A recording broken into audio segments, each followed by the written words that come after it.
G'day, we're just going to be doing some replay analysis of this Gold 4 Thresh player from North American server. He asked me to give him some general advice on his support gameplay, but also just some camera control things as well. So let's get into the replay.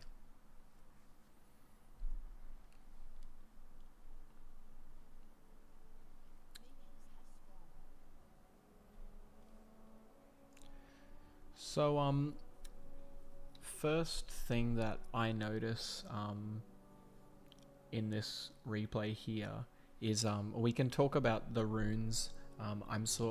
We can talk about the runes at another stage. Of course, you can see the runes now, but I have no problem with Aftershock. Actually, it's something else that'll come up later. So the first thing that I noticed from the replay here is you come out of base on time, which is good. Moving out of base at the start of the game is very important. But why is it very important? Because we want to take space on the map. So you can see here Shyvana's got a good idea. She's taking this bush here. And I don't think you need to be going for crazy invades every game. That's not really a consistent way to play, especially in solo queue, where you don't know what your teammate's going to be doing and you can't really rely on them. So, you know, if the whole team's going for an invade, sure, you can go ahead and do it, especially if you're playing a support champion. Usually your invades are, you're one of the most powerful champions at level 1. A lot of supports are anyway, especially a champion like Thresh who can really like pull someone out of position. But for example, we check out our Shyvana here. She's got a good idea here. She's just sitting in this bush, and it's mainly to deter or spot invades. So being here means that she has all this vision, and obviously if champions walk into the area, she'll be able to see them. And that lets her whole team know that someone's there. Let's say 4 champions walk through this way. She's obviously not going to hold her ground against 4 champions, but she can spam ping it like a madman and say, holy crap guys, there's 4 guys, and she can back off, maybe dropping a ward as she runs away. And that's really good information because it lets the top laner know, oh, maybe my top lane is there or not. Lets the mid laner know, oh, maybe my mid lane is there or not. Lets the bot lane know. Basically just giving information. This sort of thing here, I'll just keep playing the replay. This sort of thing here, where you're just sitting under tower at level 1 waiting for the minions to show up, I get it. It's safe here. Nothing can go wrong. But actually we're going to see that things can go wrong a little bit later in this replay.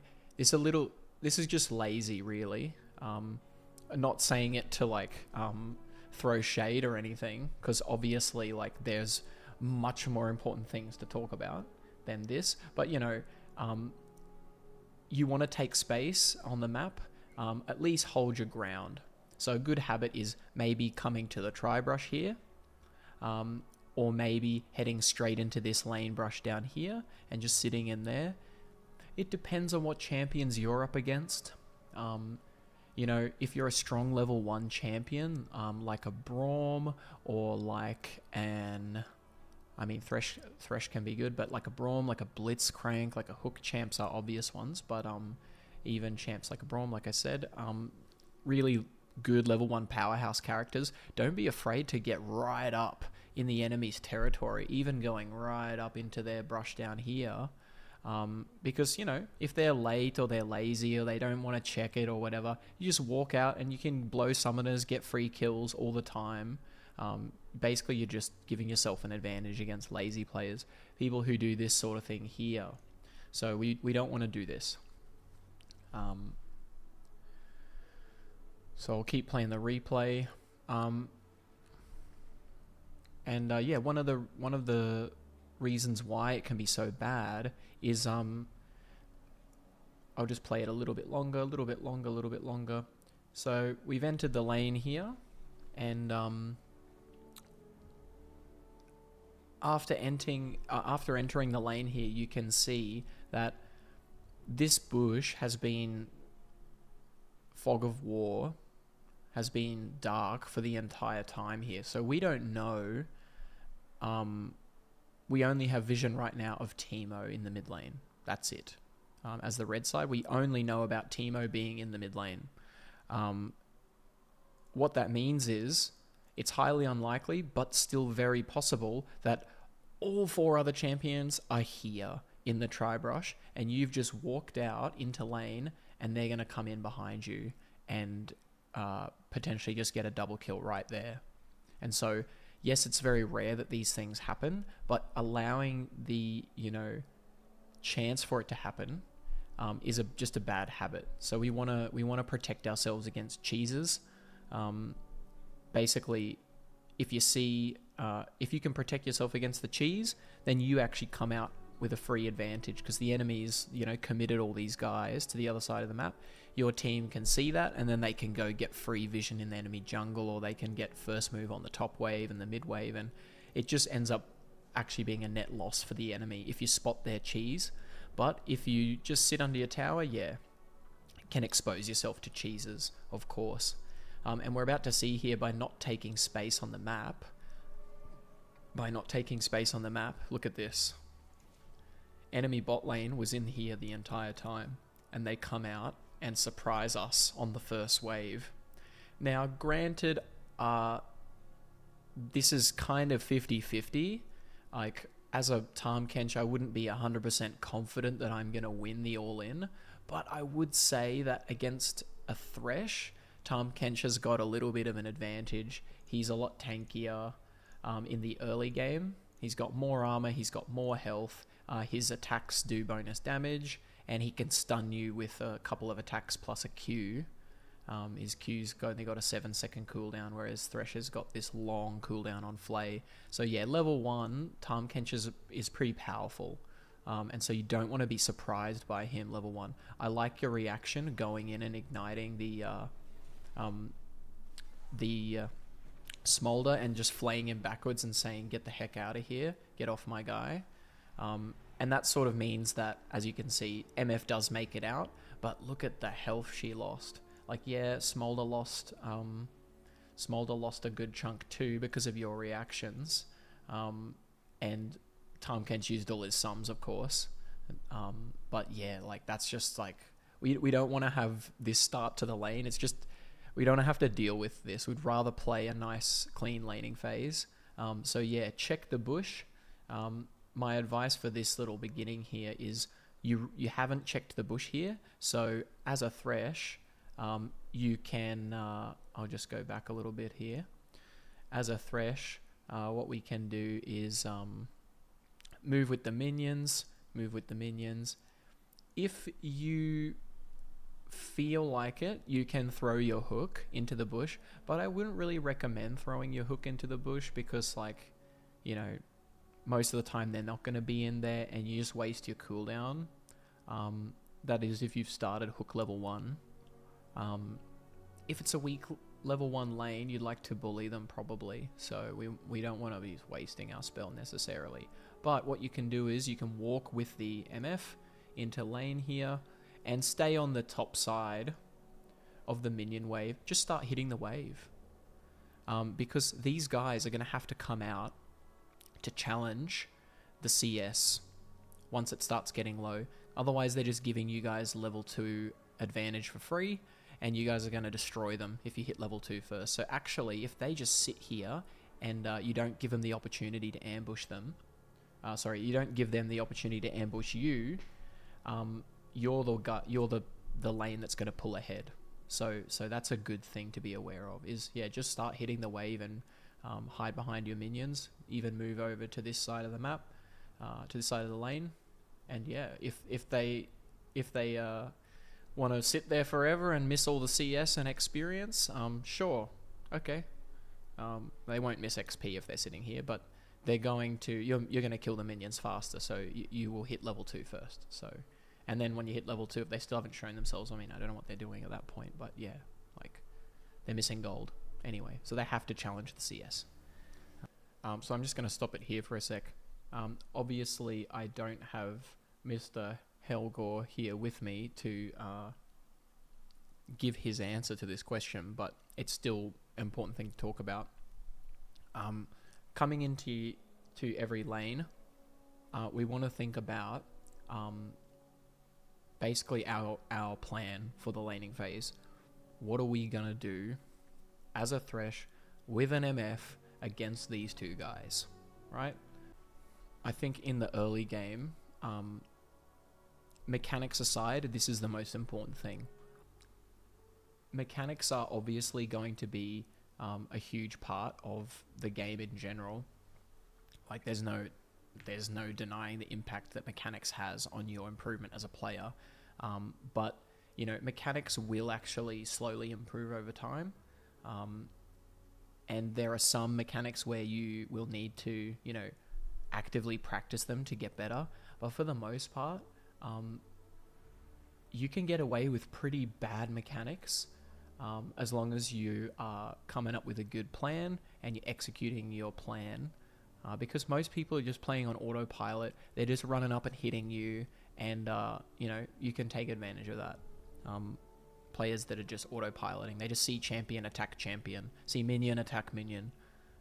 It's like the biggest plague in most low elo gameplays. People are just playing the game. They're just League of Legending.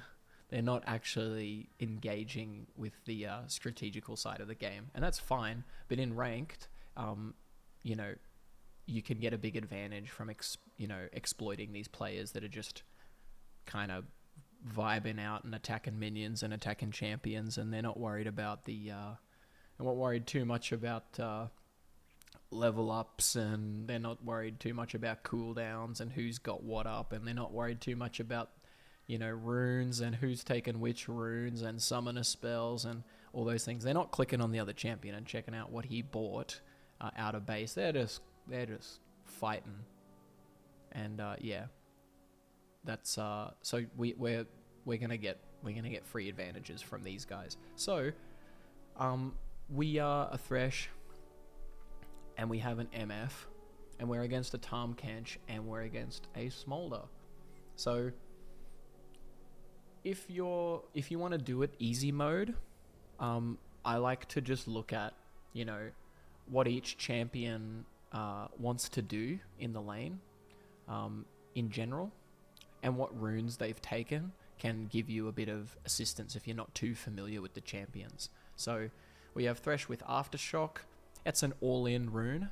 So Aftershock is a rune for going in, engaging a fight, being the first man in, doing a bit of damage and being tanky, right? So it's a pretty good rune on Thresh. I like using Aftershock on Thresh as well. MF, she's got good poking abilities. She's taken First Strike, giving her good poking and accelerating her items a little bit. So yeah, poke and item and some gold, right? MF also has Strut, and she also has Make It Rain. So she's got move speed and attack speed, and she can slow the enemy. So she has not too bad in an all-in, actually. And then we have Smolder, right? So Smolder's taken Unsealed Spellbook. So right away, not a combat rune. So his combat effectiveness in the early game is going to be much weaker than Misfortune, because she's got a rune that just actually deals damage. She also has Barrier. MF has Barrier, which is a rune that just... a summoner spell which gives her a shield, right? And Smolder has Teleport. So not a combat summoner as well. So lack of a combat rune, lack of a combat summoner. Obviously that the health situation here changes the equation a bit, but you know, when I see opponents not taking combat summoners and not taking combat runes, you can play much more aggressively toward them, because they're just not going to be able to trade back the same way that you can. Obviously, you're not going crazy mode and diving them under tower, but you can be confident and walk up and trade with him, knowing that he doesn't have fleet footwork to heal back up afterwards. He doesn't have first strike to chunk you with a little bit of extra damage. You're totally fine. And then we've got the Kench Master. He's gone for Grasp of the Undying, which is fine. I've seen Aftershock Kench. I've seen Grasp Kench. You can run Guardian Kench. I'm sure there's many things you can run on this bloke. Yeah, Grasp is a fighting rune. It's not really an all-in rune necessarily. It's more of a short trade. Go up and bonk him, and then get your permanent health and your heal and walk away. And you keep repeating this process and kind of chip away at your opponents with this with the Grasp. So in this lane, MF's a pretty flexible character. She can kind of play poking style MF, which she's gone first strike. It's kind of a poking style. But she can also play, a pretty good all-in style. She can also play a pretty good all-in role if she needs to, because she's got that attack speed and she can slow the opponents, and also her ultimate is very good in an all-in fight. If she's not the one being focused down, she can kind of, blow people up with it. So Thresh and MF have kind of a choice. They can kind of do either or. They can play a poking lane, or they can play a all-in lane. Thresh can play as an engager, or he can play as a bodyguard. And same as Tahm Kench, she can kind of play as an engager or a bodyguard. So the support archetypes are kind of similar here. Perhaps you could say that Thresh has a bit better, picking capability, like catching a guy out and killing him. And that's true. And maybe Kench is a bit better as an actual hard frontline champion, and that's probably true as well. And of course, champions are going to have, they're going to fall into certain categories. That doesn't mean that they're exactly the same if you put them in the same category. Like, oh, it's a tank support. Yeah, but some tank supports are a little bit pokey. Some tank supports are a little bit more all in. Some tank supports are more defensive. Some are more offensive. It's what makes a game cool, is that, champions can be similar but different. So in this lane, I actually don't really care what your plan is in general. I tell people that I don't actually care what your plan is when you come into lane. I just care if you have a plan and you've thought about it. You can review after the game if the plan was, if the plan worked or not, or if there's something you can change. But if you're just autopiloting, then you're never going to have consistent results, because you're just going to be walking into every lane going, I guess I'll hook this guy. I don't know. Maybe I'll hook him. Maybe we can get a kill. It's like, why are you hooking him?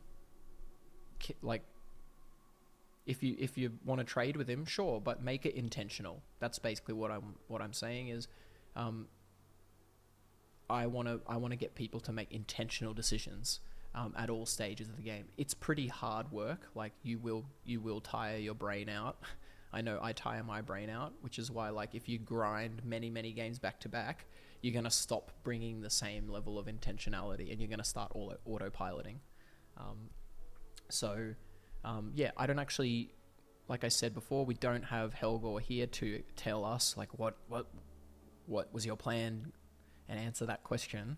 But it's important to have a plan rather than just walking into the lane and hoping for the best, or just trying to hands diff the enemy support every time, or ego check the 80 carry. It's just gambling, really. It's just playing Russian roulette. You're like, maybe I win some, I lose some, and that's how people end up with a 50% win rate. And they get hard stuck because they're just running into lane and they're just fighting, and sometimes they get a double kill and sometimes they get double killed.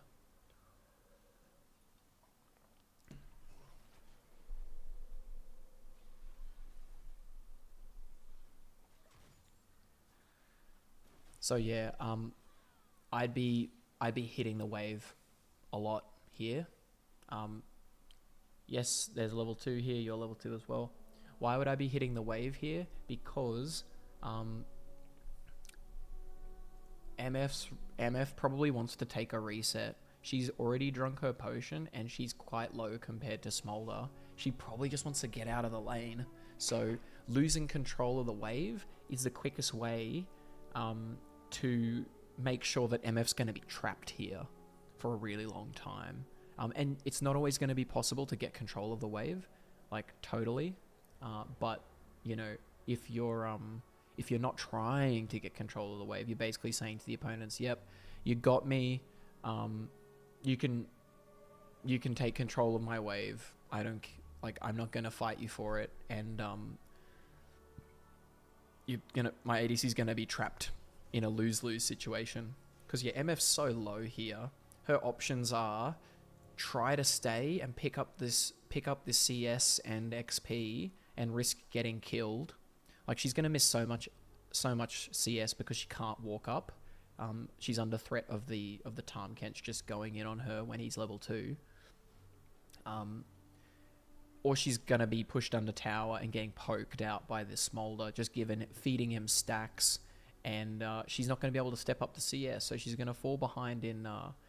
She's probably gonna fall behind in gold more than level if she stays in the lane, but you know, MF's got a lot more early damage than a Smolder, so I would, you know, as the MF player here, I would be going, alright, I just got to hit a base ASAP, cut my losses, because you can't fight the Smolder now. Smolder's so happy in this situation. He just wants to get his dragon training stacks and keep poking the MF off of the wave. So we saw Thresh throw a hook at the Tahm Kench there. Yeah, like, it didn't really achieve much. It wasn't the worst hook I've ever seen. Like, you're kind of showing him that you're not going to be passive. That's okay, I guess. But and you do a little bit of damage to him. But like, it just seems a bit, you know, a bit like out of desperation. Like, I have to do something because, you know, we're in this crappy situation. I have to like act out and like try to get something to happen. And it's like, obviously MF's so low, you're not going to be able to kill them now. There's no all in that's going to happen anymore. The only way you can maybe come back is a jungle gank, or Smolder gets greedy and gets poked too many times, or he comes too far forward, or basically mistakes from the enemy are going to get you back into this lane. Or MF just takes the reset, goes down some experience and some gold, and comes back, and you try again. But what we're going to watch here is Struggle City, where MF tries to stay in the lane. Tahm Kench is just licking you guys. Another little thing I wanted to look at here, actually, is I did mention at the beginning that rune choice here. So, whoop, I've just skipped ahead. Let's not do that. Let's go back to 1x speed. Okay, so just here, I'm going to pause it when it happens. Alright, so Tahm Kench goes for the lick on Thresh, and he hits the lick. And we can see Thresh has got bone plating. Now, I think bone plating is a bit of a bait rune in bot lane, specifically in bot lane. There are some situations where I'm sure it's actually good, but a lot of the time in bot lane, you're going to be facing at least one ranged champion, sometimes 2 ranged champions. And you're going to be dealing with twice the amount of skill shots, twice the amount of auto attacks as other lanes. In bot lane, there's so many opportunities for the opponent to remove your bone plating, and you won't get the full value. Yeah, if you're like really clean with your engages and you stay away from the opponent and you only go in at the right time, you can get your full value out of your bone plating. But for the most part, I've seen this time and time again. Players take bone plating, and just like this trade here, they have one plate removed from bone plating, For those of you that don't know, bone plating has 3 plates on it. It doesn't actually say it here, but bone plating has 3 plates. It actually reduces the damage of 3 separate instances of damage from the champion that originally hits you. So right now, Thresh has reduced damage from incoming attacks or spells coming from, Tahm Kench here. But Tahm Kench isn't going in. He's just licked him and walked away. So now our bone plating's gone. It has a long cooldown. You watch. Alright, bone plating's just fallen off, the Thresh. Now we look at it here. And look at that cooldown. Holy moly. Look how long that cooldown is. There we go, we're a quarter of the way through the cooldown. It's something like 40 seconds. It's a long CD. So it's a rune that's very powerful if you get the full value out of it every time it's activated. So if you're a champion in the top lane, for example, and you can keep your distance from your opponent, and they've got to go in on you, right? They have to go in on you to kill you, and you can just sit back and not do anything. Maybe something like a Kale. The opponent's got to go through all the stacks of the bone plating to even start doing a proper damage to you. So it's a very good defensive rune early, and it can be good aggressively too, if you're a champion that can hang back and then go in a little bit later, keeping your full stacks. But yeah, if you're losing your if you're just losing 1 plate and then not getting the full 3 plates of damage reduction, then I would suggest just taking any other rune. I like Overgrowth on Thresh because it gives him free bonus health, and along with his free bonus armor that he gets quite tanky in the late game. But you can take the smashing the towers one. Forget what it's called. I can't think of it in the moment right now. Yeah, the one where you charge up damage against the tower and you smack it and you do a massive chunk of damage. Sure, you can take that one too. But yeah, I like Overgrowth. Just gives you free stats, and it means that you can build a little bit more resists, and you don't have to necessarily build as much HP because you've got that free HP coming from your rune. Right, we're back, full HP, full mana, ready to go again. Serrated Dirk on Misfortune, and Smolder with the glowing moat double longsword. Actually garbage items here. So you guys are stronger, because this Serrated Dirk is a nice power spike for MF. She's done really well to get the amount of CS that she got to allow her to get those items. Let me check Smolder's gold. Okay, yeah, alright. I guess he backed on an awkward amount, and he wasn't able to get what he wanted,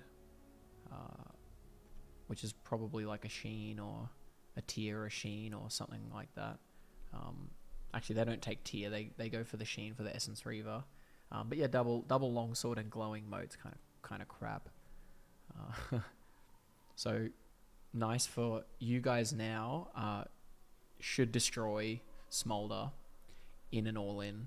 Like, if I'm thinking about it, right? Remember we talked about him having unsealed spell book and no combat rune, no combat summoner, and then now he's got these 2 long swords. So I would be playing way up in Smolder's face here, like contesting that CS, because he's gonna cast spells on the wave to shove it into you guys and try to poke you. When he casts that spell, it's on cooldown, right? This W, Archu, 11 second, almost 12 second cooldown, right? Yes, his Q is a short CD, but yeah, like long CD on this W here. And his Q doesn't do that much damage in the early game, and neither does his W. Doesn't do that much damage in the early game. I want you running at the Smolder now. That would be what I would do. I was running at the Smolder. I like the boots purchase, for that very reason, just to get in there. But yeah, basically, while you guys are full health, you've got a real chance to, you know, create some pressure in the lane. Once you get low, as the engage lane, once you get low, you lose that opportunity to win the lane or to get an advantage. So yeah, I'd just be running at him, like, make him scared. At least make him scared. Like,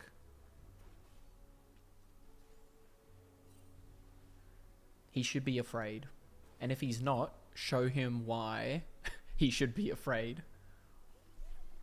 There you go. W's on CD. I'm running at him. I'm clicking here. I'm clicking here. I'm running at him. I don't care about the Tarm Kench. Legitimately, I don't care about the Tarm Kench. Like, he can go in, whatever. We know Smolder does no damage. So you go Boots of Swiftness. I think they're fine on Thresh. I'm curious to see what your first item's gonna be. Yeah, I'm not the type of coach to be like, what Swifties first? What are you doing? Like, there's some items where I might be like that, but this is actually a pretty good lane for it. Whether it was on purpose or it's something you just do every game, we'll have to see later. But it's a pretty good lane for it because we know that we just want to be running at the Smolder.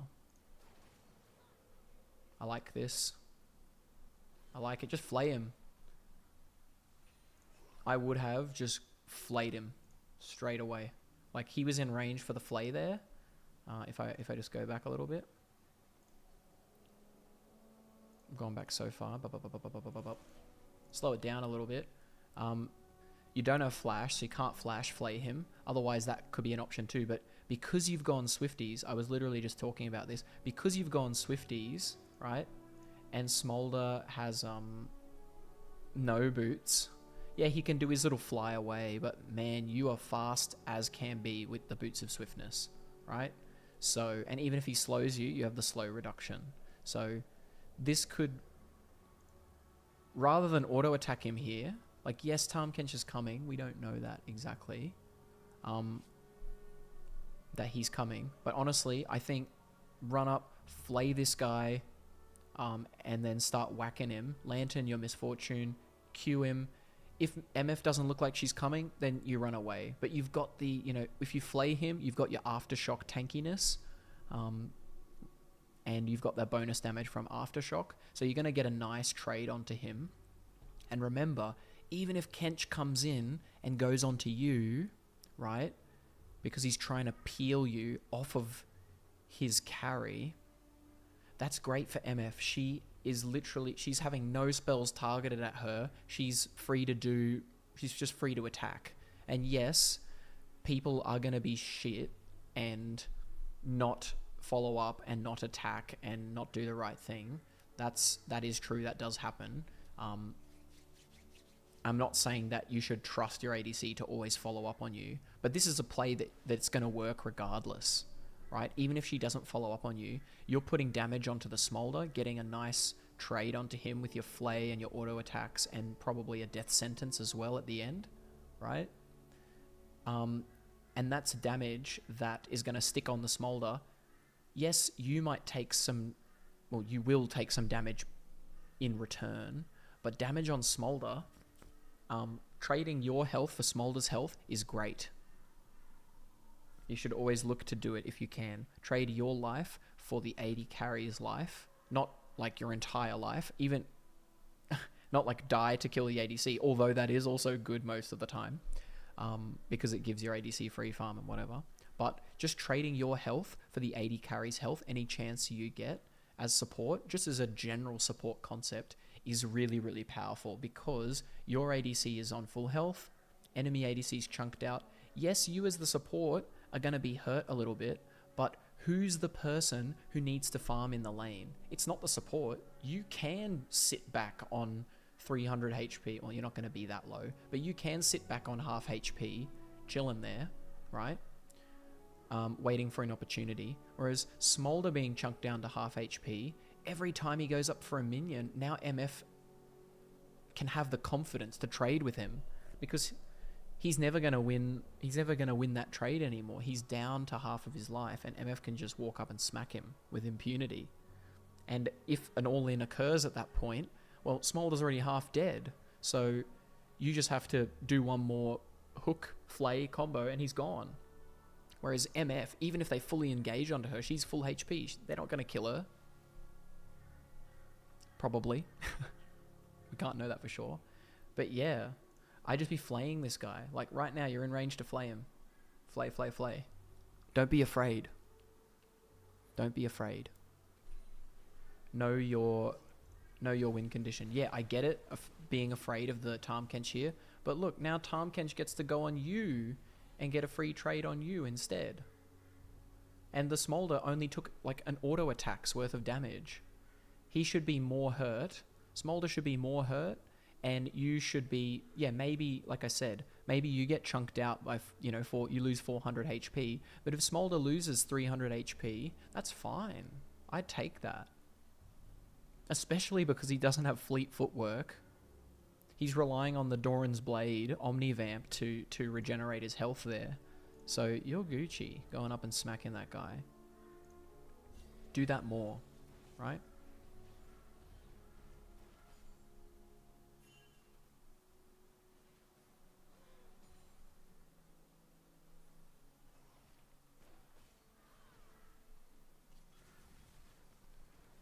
Very random E from MF. Won't talk about that.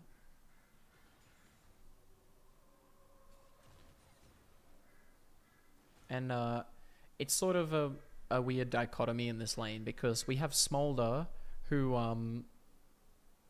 when he's winning the lane, he wants to shove you under so that you're trapped in lane and he can just poke you down and get his stacks for free and hurt you. When he's winning, that's what he wants to do. Tahm Kench is a champion who can play, like I said, he can play as a bodyguard for the Smolder, or he can play as an engage style. In this lane, because he has a Smolder, he's more playing to poke the enemy and be a bodyguard for the Smolder, instead of trying to go in and start a fight, because Smolder doesn't really want to get into that. So if I'm the Tahm Kench here, I know this is a Thresh coaching, but I'm trying to talk about it from the enemy's perspective, so you can see what they want, so that you know what you want. Sometimes it's easier to look at it that way, rather than trying to figure out what your lane does. Sometimes it can be easy to figure out, well, what does the opponent's lane do? And if you look at Smolder, he's a champion that basically he only has one play style. He has to scale up. Otherwise, he's not a proper character. He can't stand toe-to-toe with anybody unless he gets his stacks, right? So we know that Smolder just wants to chill. He doesn't want to get into crazy situations where he's being forced to, dodge skill shots and run away and panic. So in this situation, I actually think that them pushing into you, it's kind of good for you as Thresh, because he's giving you all this space in the lane to engage onto him, and if he's going to run away, he's got to run a really damn long way away to get out. And you also have the opportunity to hook him under tower. You also have the opportunity for your Shyvana to come in and gank him. So yeah, as Smolder, I wouldn't want to be pushing this lane too much. The downside, of course, for Smolder is that to get his dragon training stacks, a lot of the time he can't avoid pushing the lane, because as his stacks go up, he does splash damage and he sort of can't avoid it. That's just part of the champion's weakness, I guess, is that, for him to scale up, he's got to use his spells on the wave, but that pushes the wave and exposes him to ganks. And as Smolder, the real skill in the early game is being able to, collect your stacks safely, whilst remaining, collect your stacks safely, basically. That's the thing. So as a Thresh and Misfortune here, you basically want to be like, I see you want to collect your stacks nice and safely. I'm going to make it not safe for you to collect the stacks. So I would like to see more aggression from you. Just walking up at him. Don't be afraid of the Tahm Kench. Remember, the Tahm Kench is just a bodyguard for this little dragon. I could say a lot of words there. This little dragon.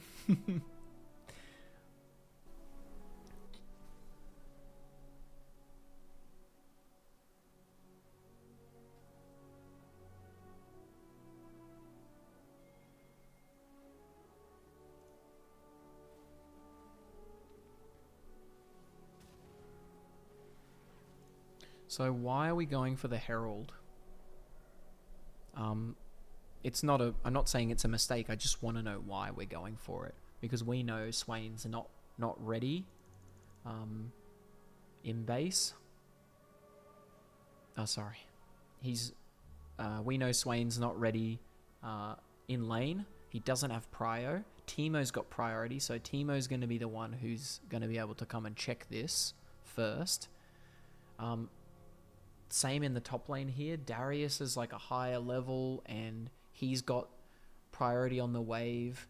Riven's running away on level 11. She's almost level 12 to be fair to her, but you know, like Darius has got his stride breaker completed. Riven's not got an item completed yet, so Darius is a lot stronger than Riven right now. And yeah, we've got no prio mid, no prio top, and we're starting the Herald. I don't know what happens here. I haven't actually seen this far, but just something to think about. Like, you don't want to tunnel on objectives as a support. It's good to get the vision just to see if the opponents go for it. That's great. I will never say that that's a mistake. Getting vision on the objective is awesome. But don't be so eager to force the objective. I don't know why Darius has gone. Oh no, never mind. Sorry, I'm getting distracted. Yeah, so, what was I saying? Yeah, getting vision on the objective, awesome. Forcing the objective at this time when, like, now look at this, Riven's even recalling. This is terrible, because if Darius pushes this out and decides to check, then you guys have to fight the Darius, and I don't think you win that. You might, like, maybe the Shyvana is actually strong enough to beat Darius here. I don't know. I haven't seen much of the new Shyvana. I don't know what she's capable of. She does have 1.5 completed items. She's pretty strong. But, you know, you're just inviting potentially this unnecessary risk. I would say you want to take objectives. Rather than it always being this risky business of, like, maybe we can get it. Like, if they don't come there, yeah, let's just start it. Rather than doing objectives in those moments, just do objectives when it's convenient and easy, and it's a high chance that you're going to get it. Otherwise, you want to be pretty careful with objectives, because in low elo especially, I see my games too, which are also low elo. I'm not some high elo god.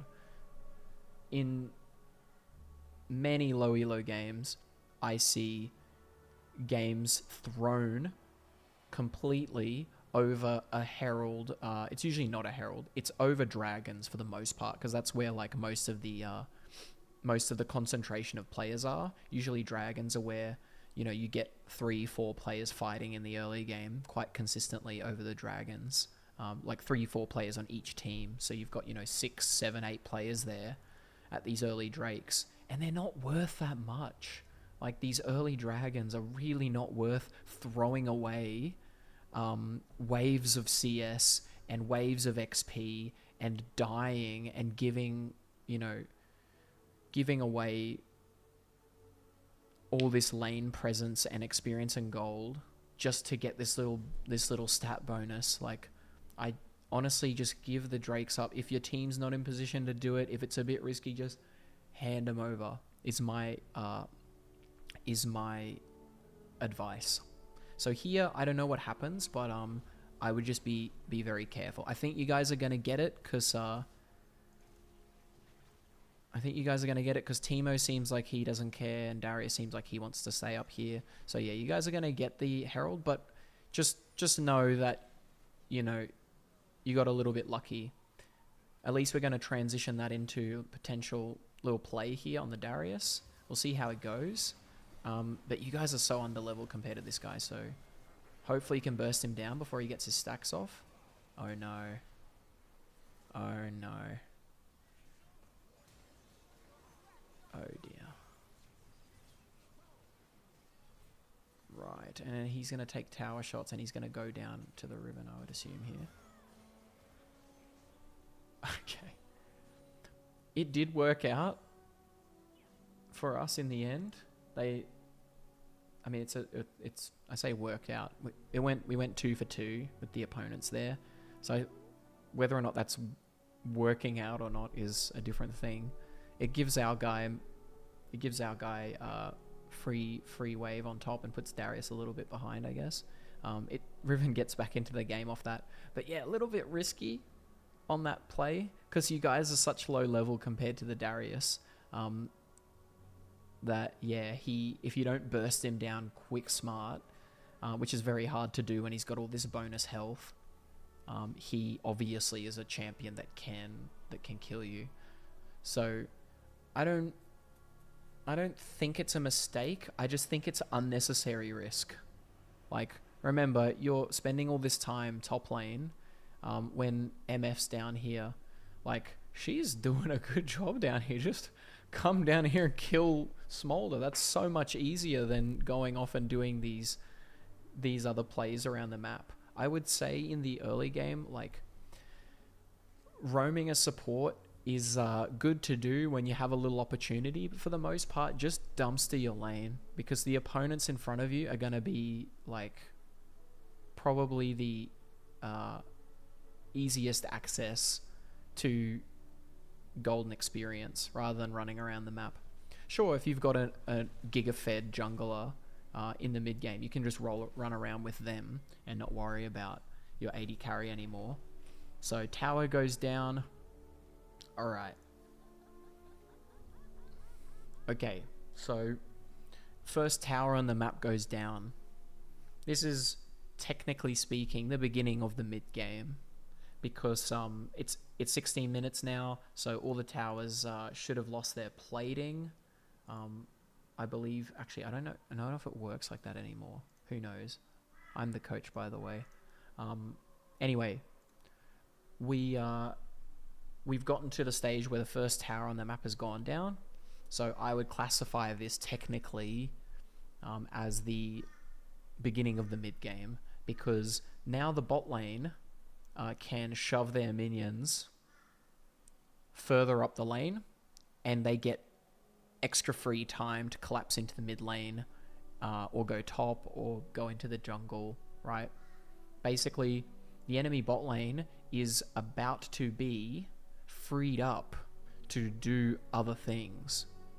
And this is where snowballing obviously starts to come into effect, because now the enemy bot lane doesn't have to be bot anymore. They can just wave clear and leave, and then make it tough for your mid laner to farm.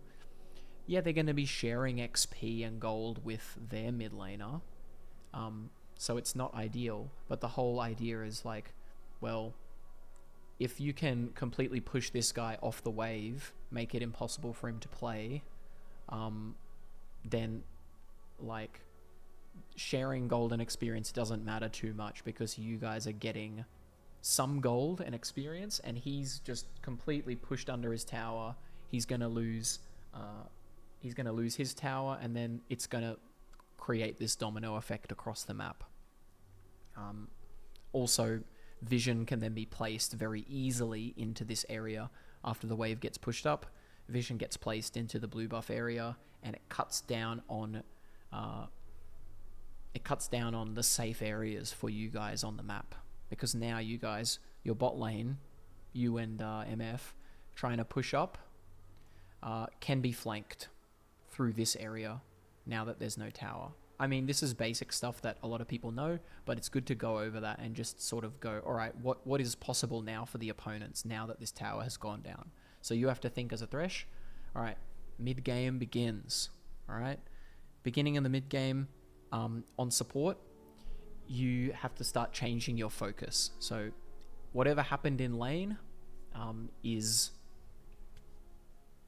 whatever happened in lane, basically. Whatever happened in lane stays in lane.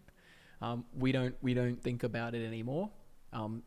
Insofar as we change our strategy basically. So we played the laning phase out. MF didn't do too bad in farming. In the farming department, she basically stayed even with the smolder, but probably not an ideal result. Obviously, you guys would prefer to have kept the smolder down in CS a little bit and maybe killed him a couple of times if he's not playing carefully. But unfortunately, that didn't happen. So now we're entering the mid game, and what is our strategy as support? So basically, my philosophy for support is that once you've entered the mid game, you have to look at both teams and see what sorts of champions are on both teams and how can you play as a support that's going to give you the highest chance to win the game. It sounds very simple, but there's a few things that go into it. So when I look at your team, I see top lane, Riven, melee champion. Shyvana, melee champion, going in with the dragon. I see Swain, not a melee champion, but does he want to be close to people or far away from people? He wants to be close to people, right? And then we've got Misfortune. She wants to sit back. She's the marksman, obviously. Some marksmen don't want to sit back. We got like Samira and Lucian and Draven and stuff. But yeah, MF wants to be sitting back. And then we have Thresh. Thresh can play two styles. He can be a bodyguard, like I said, similar to the Tahm Kench. He can be a bodyguard protecting his fed, squishy allies, or he can be, a diver looking to catch people out, start fights, and get in there and make shit happen. And so in this team comp, it's kind of obvious that you guys want to be close to the enemy and going in, and all your champions function pretty much best when they're going in on somebody and engaging. They all want to be close. Now, yes, granted, you might think to yourself, well, the enemy team also has champions like Darius and Viego and Tahm Kench. They all want to go in too. So what do we do when both teams have champions that want to go in? Well, it's going to be looking at your target selection. So who are we going in on? Now, your team wants to engage, the other team kind of wants to engage too, perhaps. So how do we rationalize this? How do we make a strategy out of this? Now, you don't have to find the perfect solution. That's not what I want, because there is no perfect solution a lot of the time. Different approaches can work for solving the same problem, but I just want to give you one approach that might work, and you can sort of test it out, see if it works. If it doesn't work for you, try something else. But I want to give you a way to think about the game, especially in the mid game, and moving into the late game as well. Your strategy won't change too much. It'll just be a little bit more macro-y in the late game about giving up space on the map, trading objectives, and that sort of thing. Anyway, so how do we think about it? Well, most of our guys want to go in. Some of their guys want to go in too. Us as a Thresh want to be thinking in this particular team comp, who are my targets? We know we're not playing bodyguard this game, right? We know we're not playing bodyguard, so we're going to go forwards, right? We're going to go forwards at the opponents. So we're looking to go forward. Who do we go onto? Ideally, we want to get onto the Smolder. We want to get onto the Teemo, right? Because those two guys are your defenseless. They don't want to be close to people for the most part. They just want to be free hitting in the back and getting off their high damage. They got good DPS, both those characters, if they're not being CC chained and focused down. So yeah, That's a very simple plan here. Is we want to be finding the Smolder, finding the Teemo as much as possible, and just engaging on them when we've got allies in the area, when we've got numbers advantage or equal numbers, and we think we can win the fight. We want to find the Teemo, find the Smolder. Sure, if Darius or Viego is by themselves and they're caught out, even Tarmkench, if he's by himself, he's caught out of his team somewhere else. Yeah, of course, like, don't be afraid to go in on him. But they're not our priority targets for engaging. So that's why, if our plan this game is to engage, if you've seen this on the in Champ Select, right, and you feel like, okay, I'm going to decide to be the engager this game. Doesn't have to be the right choice. You can get it wrong. You're allowed to get it wrong, and you will get it wrong many times, right? It's just part of learning the game. You'll get it wrong, but the important thing is to think about it, and that's why I don't like the Locket purchase this game. Not that it's a terrible item. Locket's great. It's awesome. I really don't like the Bramble Vest because what's it doing? Honestly, like, we're reducing the healing of Darius's Q, and we're reducing the healing of Viego's like passive where he heals himself, and his ultimate where he heals himself. Like, enemy is always going to have healing to reduce, but is it a priority to reduce their healing in the early stage of the game when the healing's not going to be at high values? Like, the Grievous Wounds gets applied to the opponents, right? And it reduces healing and regeneration by a percentage. Now, because it's percentage-based reduction, it has less of an effect the earlier you purchase it into the game. Because while in the early game, when the healing is the numbers are smaller, the percentage of that is also going to be smaller. So it usually, if you are going to go for the anti-heal, it's something that you pick up later on against compositions that are like tough to kill without it. Like, some characters are very reliant on healing, or maybe there's an enchanter on the other team that's a Soraka or a Sona or a not a Milio, but or a champion that's gone for a Moonstone renewal or something. And maybe you think, well, for me for my team to get these kills, I need their healing to be reduced. Sure, if that's your reasoning, go for it. But in this game, I don't see a reason to build Thornmail, especially not when you got it. It really slowed down your first item, and you could have gotten more value out of buying something else. So anyway, back to Locket. Locket is a defensive item, right? It doesn't help you kill anyone. It protects your allies, right? If you think about items...